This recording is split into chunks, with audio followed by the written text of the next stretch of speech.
আসসালামু আলাইকুম সবাইকে ওয়েলকাম করছি আজকের ভিডিওতে। তো এই ভিডিওতে আমরা right form of verb solve করব ব্যাখ্যা সহ। এটা সিলেট বোর্ডের একটা প্রশ্ন, সিলেট বোর্ড 2023 সালের 4 নাম্বার। তো এইচএসসি 25 তোমাদের কিন্তু অনেকেরই রাইট ফর্ম অফ ভার্বের প্রবলেম, অনেকে কিন্তু এটাতে ভয় পাও। ইভেন সারা বছরে এমনও আছে যে অনেকে এটা প্র্যাকটিসই করে না। তো দেখো, এইটা যে অনেক কঠিন এমন কোনো ব্যাপার না। ঘুরে ফিরে 3-4টা নিয়মই প্রত্যেকটার মধ্যে আছে, এবং আমি তোমাদের কথা দিতে পারি আজকের ভিডিওটা দেখার পরে যে একদম কিছুই পারো না সেও এই রাইট ফর্ম অফ ভার্বে 7-এর মধ্যে 3.5-4 পাবা, শিওর থাকো। এবং ভিডিওটা যদি তোমার একটু উপকারে আসে তুমি অবশ্যই কমেন্টে জানাবা যে ভাই ভিডিওটা দেখে উপকার হয়েছে, আগে কিছুই পারতাম না এখন পারি। অথবা যদি কিচ্ছু না বুঝো সেইটাও বইলা যায় যে ভাই আপনার পড়ানো বুঝিনি, ঠিক আছে? তো কথা হচ্ছে আমি যা বলবো আমার কথাগুলো মুখস্থ করে ফেলতে হবে। আমি এখানে তোমাকে 14টা নিয়ম দিব এমন কোনো ব্যাপার না। একদম বুলেট যে নিয়মগুলো আমি যেগুলো বলবো মনে রাখার মতো তোমরা ওগুলো মুখস্থ করে ফেলবা। প্রথমেই দেখো, it is natural that a man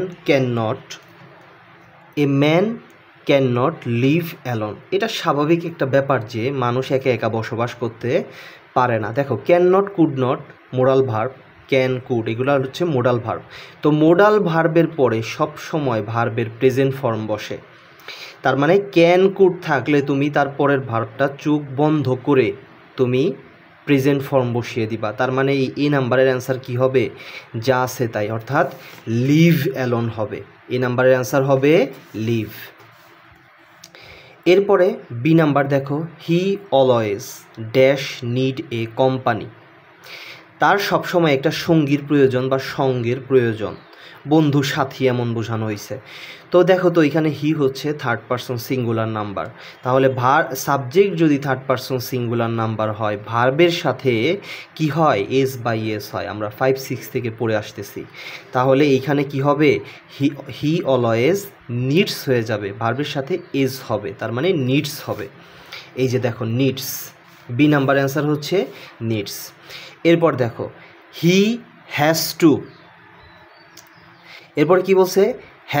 he has to dash express his thought and ideas. এইখানে খেয়াল করো, হ্যাভ টু, হ্যাজ টু এইটাও মোডাল ভার্ব। তাহলে আমি একটু আগে কি বললাম? মোডাল ভার্বের সাথে ভার্বের কি হয়? প্রেজেন্ট ফর্ম হয়, তার মানে এক্সপ্রেসই হবে। তাহলে সি নাম্বারের অ্যান্সার হবে আমার এক্সপ্রেসই থাকবে, কোনো চেঞ্জ হবে না। কেন?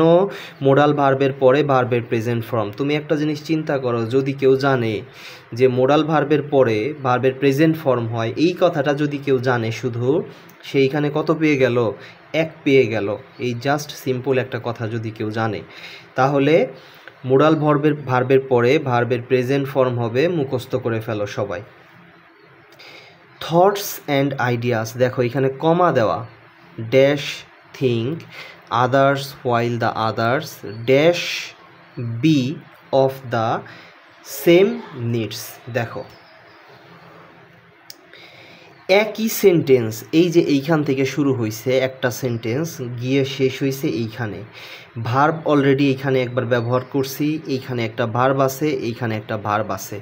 তো একই সেন্টেন্সে যদি আমরা একবার ভার্ব ব্যবহার করে ফেলি, পরের ভার্বগুলো হয় পাস্ট ফর্ম হবে, হয় ভার্বের সাথে আইএনজি হবে, আর তা না হইলে ভার্বের সাথে 2+ ভার্ব হবে।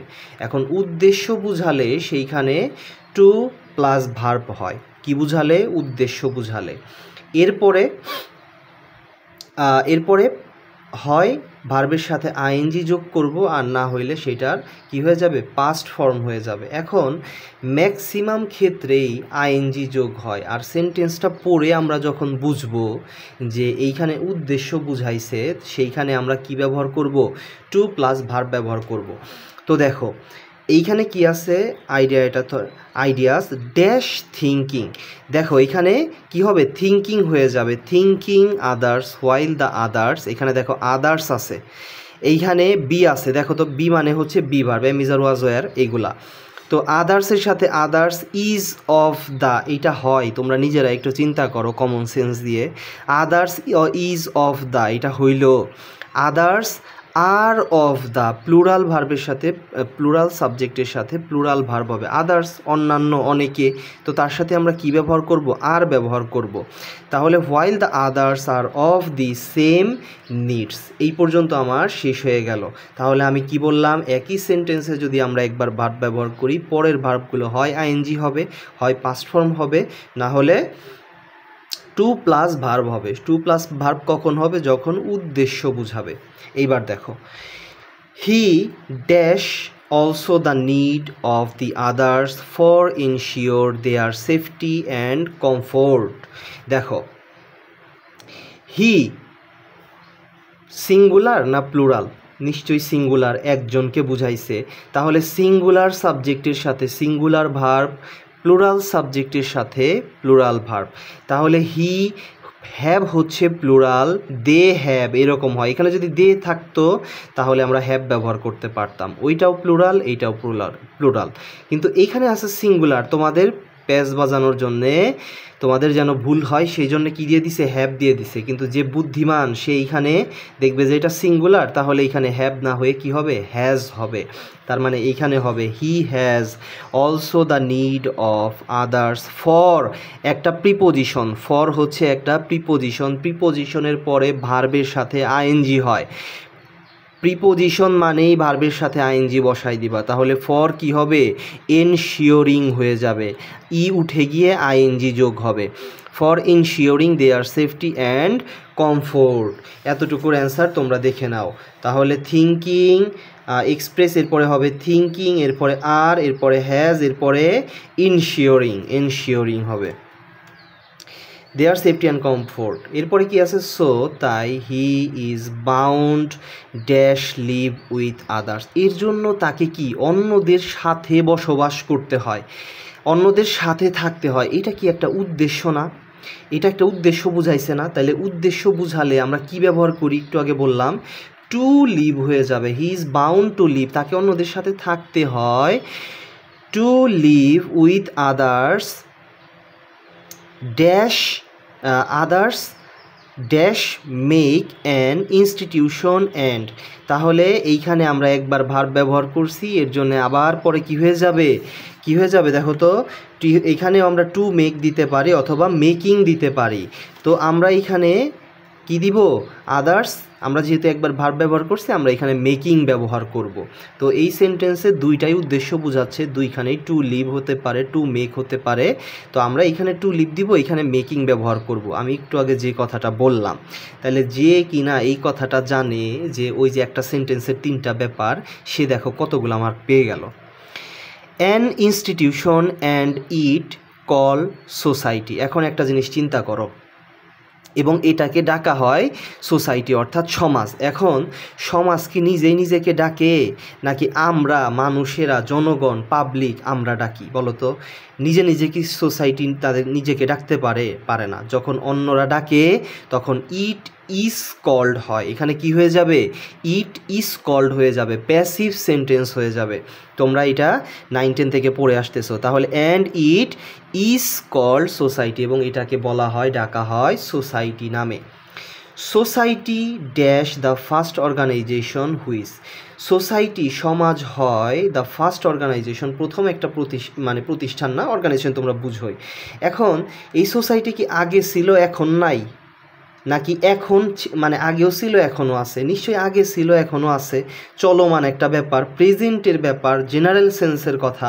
তাহলে এখানে কি হবে দেখো তো, be verb am is are, কোনটা হবে, society is the first organisation which, যেটা কিনা তৈরি হয়েছিল বাই দি প্রিমিটিভ অ্যানসেস্টরস, অর্থাৎ আমাদের পূর্বপুরুষ দ্বারা।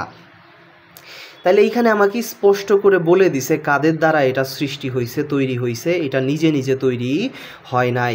তাইলে হুইচ, এখন এইটা কি এখন তৈরি হয়েছে না আগে তৈরি হয়েছিল?